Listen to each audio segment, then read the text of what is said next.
What is going on YouTube? Thank you for checking back in with another TDH upload. In today's video, we're going to be installing cab lights on my 99 Dodge Ram 2500.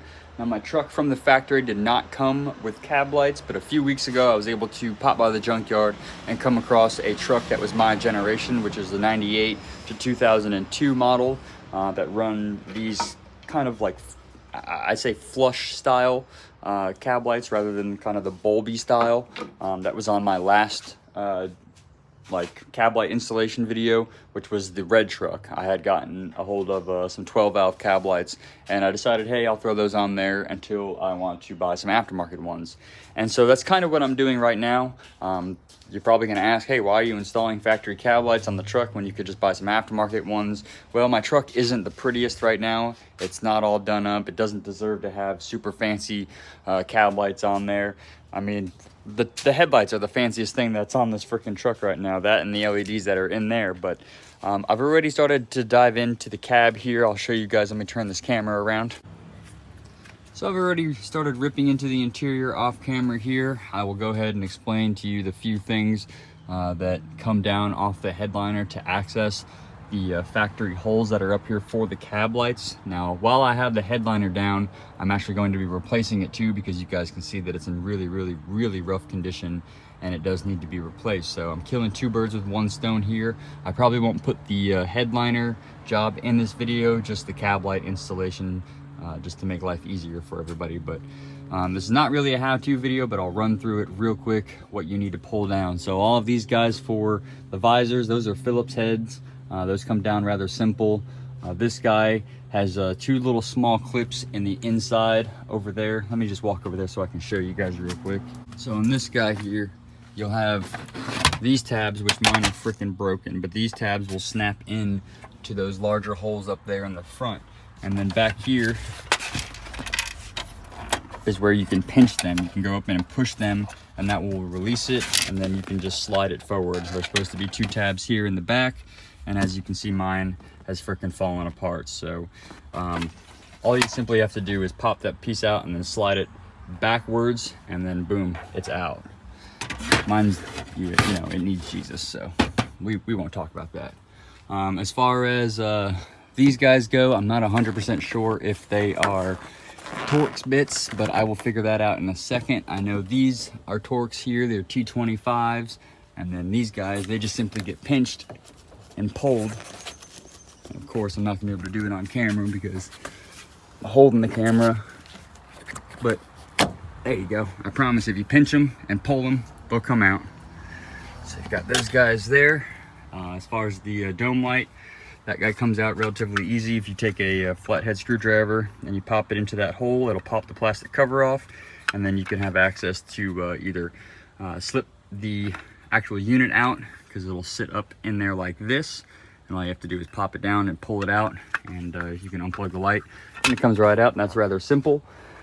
And I want to say these guys are probably Torx bits. Yep, those look like T25s. I'm going to assume those are T25, but if they're not T25, they're probably Phillips. But that's all it really takes to get this guy down. Once this is out and this is out, you can pull this down and the headliner will start to sag, and then you just pull out all the little dimple sockets in there, and then the headliner drops.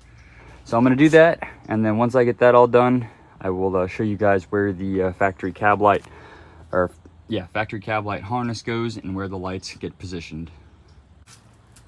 Once you remove those final little clips in the inside of the headliner, these guys here, these little plugs, whatever you want to call them, dimple plugs, once those are pulled out, the headliner basically drops down, and it's being held on by these two corners. You kind of got to wiggle it out, and then I found it easier to take it down like this and then take it out sideways, and we've got it laying back here. I went ahead and started peeling up some of this old headliner material here. As you guys can see, it's seen better days. It's seen better days, so I guess that's what happens when it's, you know, 23 years old, 24 years old.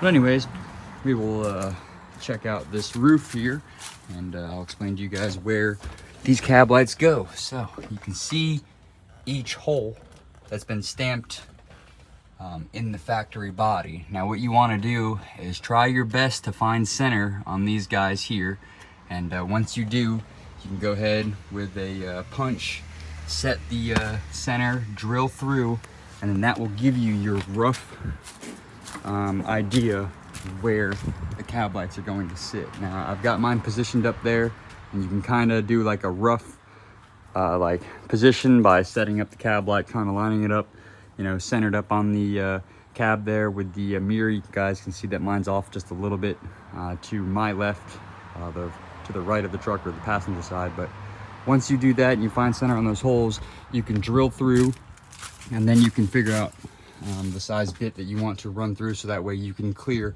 the factory harness. Now let me show you guys that one real quick. Okay, so here's my factory harness that I pulled from a parts truck, and you guys will see that I do have some wires on here. Like, let's see here, got this plug here, I've got this random bit of wiring here. This was actually for my overhead console. These are for the little speakers and for the flip downs, so that way you can have the light on the mirror for the actual visors. I'm gonna be removing all of that since I have that in my truck already. I'm gonna thin out this harness and just get the cab harness, the cab light harness to be by itself, and then I will plumb that up and get that ran in the truck. And what I will be doing is drilling the hole large enough to fit these guys through, rather than shoving the wire down through the top of it. You guys are probably wondering, well dude, that's a pretty massive hole. I don't know how I feel about that, you know, drilling that in my truck, but the way that I look at it is that's how it came from the factory, one. And two, if you go back and nip out all of the light plugs from the actual harness, and then say you run the wires through the roof down into the cab and then splice them all inside the cab. Well, if you have a bulb that goes bad and you replace the bulb and you're like, dude, I know my bulb's, you know, good, it's brand new, I've already had and swapped it, and I still have an intermittent connection, or the light's not working, you could run into the issue where you've spliced it down there.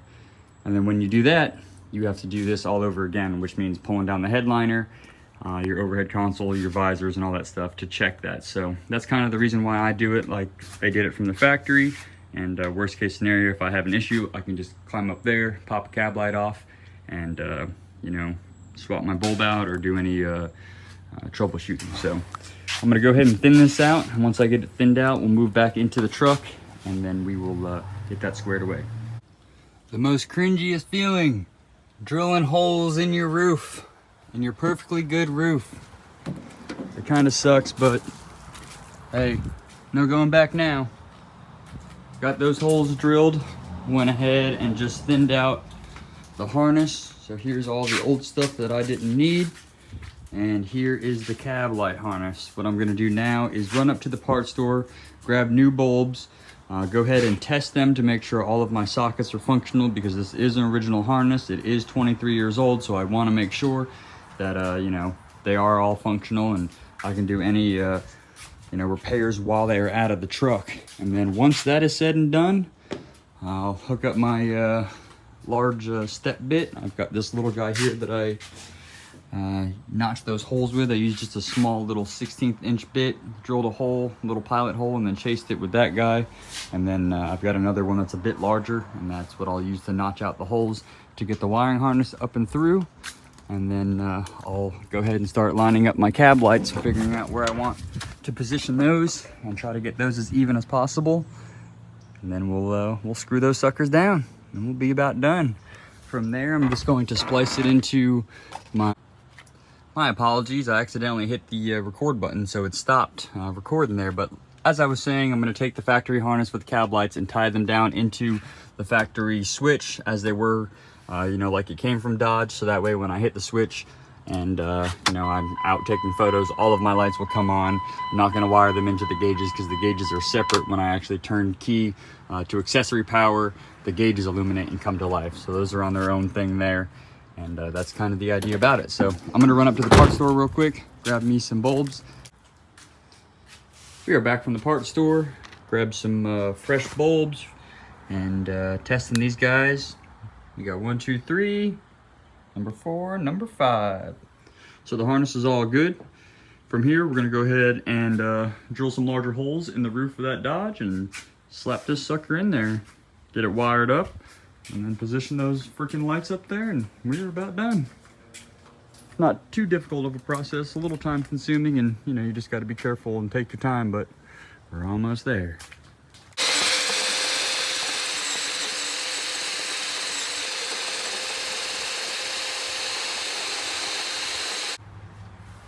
We've got all the holes drilled.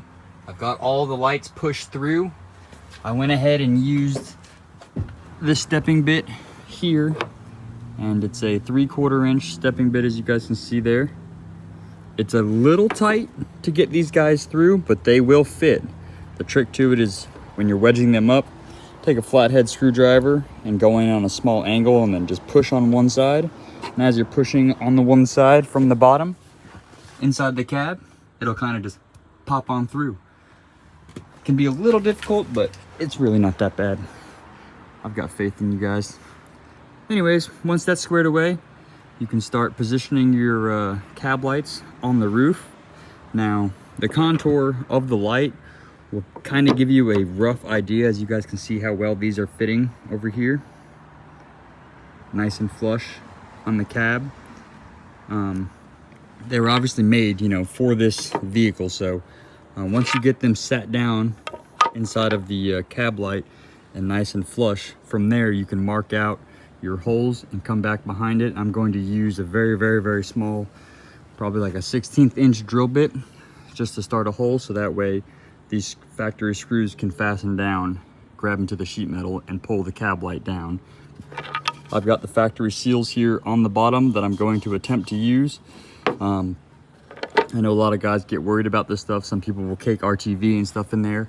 I'm not going to do that right off the rip. What I'm going to do is bolt these all down once I'm done, and then pull out my garden hose and soak over the roof and see how that does. And if I do have any major leaks or anything, I will come back behind it and dab a little bit of RTV on there, some right stuff. And then worst case scenario, I can just go and order new OEM seals and slap those in there and try that. But let me get all of these guys in position and these holes marked up, and then I'll drill out the holes and we can go from there. I've got both of these lights fastened down to the roof, and I want to go ahead and show you guys how well they fit up in here.